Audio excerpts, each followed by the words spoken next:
अस्सलाम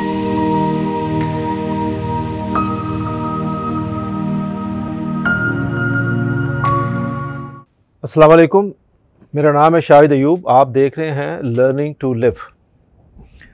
आज का जो ये मेरा वीलॉग है, ये जनरल देखा गया है कि लोगों को या हम सबको हमारी एक आदत है कि हमें अपने ऐप जो हमारे अंदर होते हैं वो नज़र नहीं आते, जबकि किसी दूसरे की जो मामूली सा कसूर होता है वो भी हमें बहुत बड़ा दिखाई देता है। दूसरा एक और चीज़ कि हम कहते हैं कि हम तो ठीक होने को तैयार नहीं हैं, हमारे अंदर सारी खूबियाँ हैं, कोई बुराई नहीं है, लेकिन दुनिया जहान को हम बुरा कहते हैं। ये दो चीज़ें मैं आपको अपना नुक्ता नज़र बयान करने की कोशिश करूँगा कि मेरा इसके बारे में क्या ख़्याल है। देखिए, कुफ्र को इसकी फ़िक्र नहीं कि आप मस्जिदों में बैठकर अल्लाह अल्लाह करें, नमाज़ें पढ़ें या लंबे लंबे अज़कार करें, मेंबरों पर फ़ज़ाइल बयान करें या दर्स कुरान पाक या हदीस में मशगूल हो जाएं, रंग बिरंगे पगड़ियाँ पहनें या मातमों मिलादों के जुलूस निकालें, शब जुमा या शब बरात मनाएं या हम्दुनात की महफ़िल मुनक़्क़द करें। कुफ्र तो सिर्फ़ ये चाहता है कि आप ये सब शौक़ से करें, मगर निज़ाम कुफ्र के मतहत रहकर करें और अल्लाह ताला के निज़ाम के नफाज की बात बिल्कुल ना करें।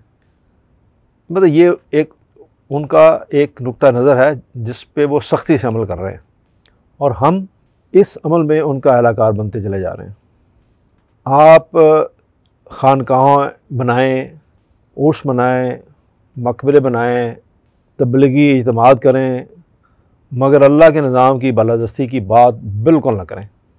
वो ये चाहते हैं कि आप कुफ्र की हुकूमत को ये इख्तियार हो, यानी हुकूमत आपकी, कह लें कि वो इस्लाम की हुकूमत, लेकिन असल में हुकूमत उनकी, जो वो चाहें, जिस तरह वो असूल आपके लिए वज़ा करें आप उन पर चुपचाप अमल करते जाएं, लेकिन असल इस्लाम की या असल दीन की बात आप बिल्कुल ना करें और इस तरह इस्लाम को महकूम रहने दें। अब यूँ समझिए कि कुफ्र के ईमानों में ज़ल्ज़ला तो तब आता है जब मुसलमान बद्र व हनैन की सुन्नत पर अमल करता है। ऐसा कोई इस्लाम रसूलुल्लाह सल्लल्लाहु अलैहि वसल्लम से साबित नहीं जो वक्त के फ़िरौन और अबू जहल से ना टकराए।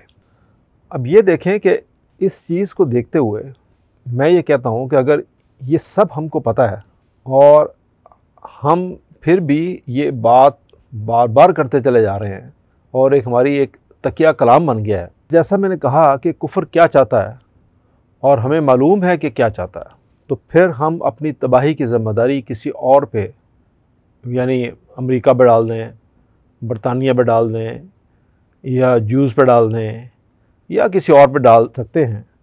तो हमें ये क्यों नहीं सोच आती सबसे पहले कि वो तो जो कर रहे हैं, ये हम अपना घर ठीक क्यों नहीं करते, हम अपने घर को क्यों आग लगा रहे हैं।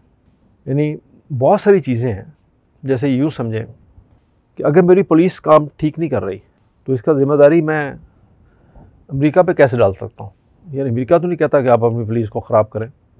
अगर मेरे मुल्क का पटवारी बेकाबू है तो इसकी ज़िम्मेदारी आप बरतानिया पे कैसे डाल सकते हैं कि वो पटवारी इतने पैसे रिश्वत मांगता है, हमारा निज़ाम तबाह हो रहा है। या यूँ कहें कि हमारे यहाँ मुसलमान जो आपस में लड़ रहे हैं, जो फ़िरके बने हुए हैं सारे, और वो एक दूसरे के ख़िलाफ़ हैं, तो इसकी ज़िम्मेदारी हम जूस पे कैसे डाल सकते हैं। आप लोगों ने अक्सर व्हाट्सएप पे कई दफ़ा एक वीडियोज़ आई कि बहुत पहले बरतानिया ने कुछ उलमा हज़रात को इकट्ठा किया और फिर उनको बड़ी तरबियत दी और उनको पता जंगल में ले गया। वो एक बनी बनाई वीडियो किसी ने तैयार की और उसको मार्केट में फेंक दिया, वायरल कर दिया कि जी वो उलमा उन्होंने तैयार किए जो आके हमारी जमातों में घुस गए और ये हुआ और वो हुआ और इसलिए हमारी सारी तबाही के ज़िम्मेदार जो हैं ये फ़लाँ फ़लाँ फ़लाँ हैं, भाई वो तो ठीक है। अगर वो फ़र्ज़ करें, पहली बात तो ये है कि उसका कोई सबूत नहीं उन्होंने किया, और अगर फ़र्ज़ करें हम इसको मान लें, हम इस बहस में क्यों जाएँ कि उन्होंने किया या नहीं किया, पर अगर मान लें तो ये बात तो वाज़ेह है ना कि उन्होंने किया। तो अगर हमें समझ आए कि उन्होंने किया, तो फिर हम क्या कर रहे हैं? अगर कोई दूसरा शख्स सुन्नी और शिया को लड़ाना चाहता है तो हम क्या कर रहे हैं? कोई दूसरा शख्स हमारे लॉज को ठीक नहीं होने दे रहा, हमारी पुलिस को ठीक नहीं होने दे रहा, हमारे लैंड रिफॉर्म्स को नहीं होने दे रहा, हमारे ब्यूरोक्रेसी को ठीक नहीं होने दे रहा, या जुडिशरी आपके सही फैसले नहीं कर रही, सही टाइम पे, सही वक्त पे सही इंसाफ आपको नहीं मिल रहा, तो इसका सारे का सारा इल्ज़ाम आप दूसरों पे मत धरें। ठीक किसने करना है? ठीक हम खुद ने करना है। खुद से मुराद ये है कि हम जिनको वोट देते हैं उन्होंने आके करना है, ये उनकी ज़िम्मेदारी है कि वो इसको ठीक करें, या अगर वो ठीक नहीं करते तो लोग अपने वोट से उनको चेंज कर सकते हैं। यही है ना हल, इसके अलावा तो और कोई हल नहीं है। आप ये नहीं कह सकते कि दूसरा आके आपके मुल्क में बैठे और फिर इसको ठीक करें। जैसे बाद लोग कहते हैं जी कि वो तो अंग्रेज़ का दौर अच्छा था, कम से कम ये सब कुछ तो नहीं हो रहा था। अक्सर लोग आपको कहते हुए सुना होगा, वो कायदे-आज़म ने जी बड़ा गलत काम किया, उस दौर में बड़ा लॉ एंड ऑर्डर होता था, इंसाफ मिलता था। तो भाई उस तरह बड़ा लॉ एंड ऑर्डर था और इंसाफ मिलता था, तो हमारे यहाँ तो अब कुरान का निज़ाम नाफिज़ है कहने को, तो अब तो फिर उनसे बेहतर होना चाहिए था। वो तो कुफ्र का निज़ाम था ना, तो हम कब ठीक होंगे? तो ये इल्ज़ाम तराशी दूसरों पे देना, खुदा के लिए इसको बंद कर दें। बात यहाँ ख़त्म नहीं होती कि हमने अमेरिका, बरतानिया और इज़राइल और इंडिया और बाकी सब लोग पे गिले शिकवे करते हैं। आपने एक चीज़ और नोट की होगी कि गो के कम है, लेकिन मैंने तो बहुत लोगों के मुँह से अक्सर सुना कि लोग अल्लाह से शिकवा करना बात नहीं आते। यानी अल्लाह से भी शिकवा इस तरह करते हैं कि अल्लाह तुमने हमें गरीब पैदा क्यों किया और आज़माइश में डाल रखा है। बाद लोग इस तरह कहते हैं कि या अल्लाह सारे अच्छे मौसम तुमने काफिरों को दे दिए है, हमारे लिए ये सिर्फ गर्मी है जिसमें काम करने को दिल ही नहीं करता, पसीना ही जान नहीं छोड़ता, बिजली का बिल ही जान नहीं छोड़ता, मतलब इस तरह की चीज़ें। तो ये वो सब चीज़ें हैं, मतलब अल्लाह ने तो आपको पैदा किया, अल्लाह ने तो आपको सारी नेमतें दी हैं। वो आपके 2 घंटे की फ्लाइट पे ये जो मिडिल ईस्ट है वहाँ तो इससे भी ज़्यादा गर्मी होती है, लेकिन उन्होंने अपने आप को डेवलप किया, उन्होंने सोचा क्या करना चाहिए, किस तरह करना चाहिए, तो उनके हालात बेहतर हो गए। हम वहीं के वहीं हैं, बल्कि वहीं के वहीं नहीं, हम तो और नीचे चले गए पिछले 40 साल में। तो अल्लाह से शिकवा बनता नहीं है, अल्लाह से सिर्फ आप उसके शुक्रगुज़ार हो सकते हैं कि उसने आपको ये सब कुछ दिया। शिकवा अगर है तो हमें अपने आप से होना चाहिए कि हम उन नेमतों के काबिल नहीं थे, हम उन नेमतों से फ़ायदा नहीं उठा सके। ये एक बड़ी गलत रवायत है कि हम बजाय अपना गिरेबान झांकने के हम अल्लाह से या दूसरी कौमों से शिकवा करते हैं कि उन्होंने हमें बर्बाद कर दिया, हम कहीं की नहीं रहे। खुदा के लिए मैं बार बार आपसे कहूँगा कि ये कहना छोड़ दें। ये नहीं हो सकता कि कोई आपको पकड़ गए, कोई आके दूसरा मुल्क आपको ये कहे ये वन वे जा रही है, ट्रैफिक इसके अगेंस्ट चलना शुरू कर दो।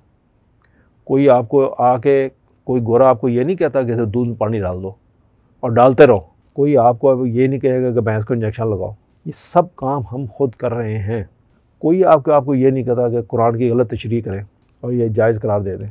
कोई दूसरा आपको मजबूर नहीं कर सकता कि आप सूद खाएं। अगर आप ख़ुद ठीक होने को तैयार हैं तो ये सब ठीक हो सकता है, बशर्ते कि आप ठीक हों और आपके हुक्मरान ठीक हों। ये इसके लिए ज़रूरी है। इन सब को अगर मैं इकबाल के नज़र में एक शेर में बयान करूँ तो इकबाल कहता है कि इस कदर शौक़ कि अल्लाह से भी बरहम है, इस कदर शौक़ कि अल्लाह से भी बरहम है, था जो मसजूद मलाइक ये वही आदम है। आलमे कैफ है दानाए रमूज़ कम है, आलमे कैफ है दानाए रमूज़ कम है, हाँ मगर अज्ज़ के इसरार से भी नामहरम है। नाज है ताकते गुफ्तार पर इंसान को, नाज है ताकते गुफ्तार पे इंसान को, बात करने का सलीका नहीं नादानों को। हम तो मायल बेकरम हैं कोई साहिल ही नहीं, हम तो मायल बेकरम हैं कोई साहिल ही नहीं, राह दिखलाएं किसे राह और मंजिल ही नहीं। चीज़ ये है कि हम जैसे मैंने आपसे पहले अर्ज़ किया कि अपना आप को ठीक करने को तैयार नहीं और अल्लाह से भी शिकवा करते हैं।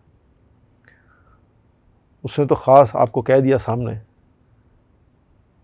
कि हम तो मायल बेकरम हैं, कोई साहिल ही नहीं। राह दिखलाएं किसे, कोई राह और मंजिल ही नहीं। तो जब कोई मंजिल देखना चाहेगा तो वो दिखलाएगा उसको। तो जब मेरी कोशिश ही नहीं है कि मैं मंजिल पे पहुंचूं या अपना मैं सिराते मुस्तकीम पे चलूं, ये मेरी कोशिश तो हो, मेरी ख्वाहिश तो हो, मैं उसकी दुआ तो अल्लाह से करूं। तो जब चलने की कोशिश करूंगा तो वो रास्ता दिखाएगा ना। तो जब मैं ही दूसरी तरफ मुंह करके चला जाऊं तो मैं फिर गिला किससे करूंगा। इस शिकायत के बाद जो हम दूसरी कौमों से तो करते हैं, जब अल्लाह से भी करते हैं तो अल्लाह उसका जवाब देता है आपको। जवाब शिकवा जो अल्लामा इकबाल ने लिखा, तो वो कहते हैं तरबियत आम तो है, जौहर काबिल ही नहीं। तरबियत आम तो है, जौहर काबिल ही नहीं।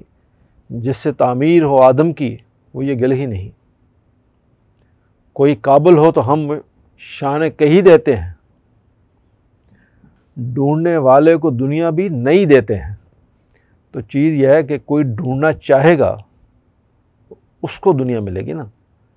तो अगर मैं ढूंढना ही नहीं चाहूँ, मैं सारा दिन अपने कमरे में बंद बैठूँ और ये समझूँ कि मना सला उतरेगा ऊपर से और मैं खाऊंगा, और अपने हर काम में डंडी मारूँ, हर काम बेईमानी से करूँ, हर काम में कम चोरी करूँ, और उसके बाद तो कोई ये करूँ। जैसे इलेक्शन होते हैं, लोग कई लोग ऐसे होते हैं जो वोट ही नहीं डालते। तो देखा जाए तो उनसे पूछो तो कहते वोट डालने का क्या फ़ायदा। तो जब मैं अपना काम ही नहीं कर रहा, तो भाई आपका ये काम है ना, आप ढूंढें कौन सा बंदा सही है और कौन सा गलत है। अगर आपके 3 लोग हैं और आप समझते हैं कि तीनों में से जो सबसे कम गलत है उसको डालें तो सही वोट। तो जब आपने ये करना ही नहीं है, आपने सिर्फ अपनी ज़िम्मेदारी दूसरों पे सर पे डालनी है, तो फिर आप किसी को इस पे क्या बुराई दे सकते हैं और अल्लाह से क्या शिकायत कर सकते हैं। तो इकबाल ने बड़े वाज़ेह अल्फाज में बयान किया कि आपको ख़ुद अपने हालात को ठीक करना है, किसी और को मुर्जे इल्ज़ाम ठहराना ठीक नहीं है। इसी तरह जो हम ये कहते हैं कि हम ये गलती करते हैं, यानी अगर एक शख्स, जो मैं ये कहता हूँ कि वो ख़ुद तो सूद खा रहा है, उसका करोड़ों रुपये बैंक में पड़ा हुआ, अरबों रुपये पड़ा हुआ बैंक में, और वो खाए चले जा रहा है, बल्कि कुछ उसके पास जो बैंकों में पैसा पड़ा है वो लूट खसूट का भी है। लेकिन उसका दूसरा मुसलमान भाई अगर वो भूखा मर रहा हो, तो वो अगर 10 रुपये की भी चोरी करेगा ना, तो वो उसको कहेगा ये चोर है। उसको अपना नज़र नहीं आ रहा, उसके आँख में जो शैतीर है इतना बड़ा, वो जो इतना बड़ा हराम हड़प करके बैठा हुआ है, करोड़ों रुपये अरबों रुपया, वो उसको नज़र नहीं आ रहा। उसको वो गरीब की चोरी मजबूरी की हालत में वो नज़र आ रही है। इसी तरह आपने अक्सर देखा होगा कि एक किसी महकमे का बॉस या इंचार्ज या किसी शॉप पे मालिक या किसी प्राइवेट लिमिटेड कंपनी का या किसी कंपनी का सीईओ, अगर टाइम 9 बजे है, अगर वो ही 12 बजे आएगा तो वो उसको नज़र नहीं आ रहा कि वो डेली 12 बजे 1 बजे आता है, लेकिन वो दूसरे सारे एम्प्लॉयज़ को कहेगा कि तुम 9 बजे क्यों नहीं आते। तो पहले तो मैं खुद अपने आप को ठीक करूँगा ना। मैं जो मेरे अंदर जो बुराई है, पहले मुझे अपनी बुराई नज़र आ रही है कि मैं क्या कर रहा हूँ। अगर मैं लैंड क्रूज़र पे बैठ के मोटरसाइकिल वाले को कीड़िया मकोड़ों की तरह समझूं कि ये सब तो कीड़े मकोड़े हैं, सड़क पे जा रहे हैं और मेरे पास 20 करोड़ की गाड़ी है और मैं जिस तरह चाहूँ ड्राइव करूँ, लेकिन फिर मैं नुक्ताचीनी उस पर करता हूँ मोटरसाइकिल वाले पे कि वो कैसे चला रहा है, यानी मुझे अपनी बुराई नज़र नहीं आ रही। तो ये हम सबका एक हाल हो गया, हमारे यहाँ एक नॉर्म बन गया है कि हमें अपनी बुराई नज़र नहीं आती, दूसरे की छोटी सी चीज़ जो होती है ना, वो भी हमें एक पहाड़ नज़र आती है कि ये क्यों कर रहा है, और सारा कुछ इसी की वजह से हो रहा है, जैसे मेरी वजह से कुछ नहीं हो रहा, हालांकि वो उससे कहीं बड़ी गलती, कहीं बड़ा गुनाह वो खुद कर रहा होता है। ये मुख्तसरन 2 चीज़ें थी जो मैंने आपसे अर्ज़ करनी थी। मेरा ख़्याल है कि मैं अपना पैगाम दे पाया हूँ। मैं पैगाम को मुख्तसर रखूँगा, कहने को तो और बहुत कुछ है। आइडिया सिर्फ ये है कि इन चीज़ों को हमें ठीक करना होगा और मिलकर ठीक करना होगा, और सबसे पहले अपने आप को ठीक करना होगा। अगर मैं अपने आप को ठीक कर सकूं तो बाकी चीज़ें, बाकी कौम या मुल्क हमारा ठीक हो सकता है। अगर मैं ये नहीं करूँगा तो ये पॉसिबल नहीं है। तवज्जो के लिए शुक्रिया। अस्सलाम वालेकुम।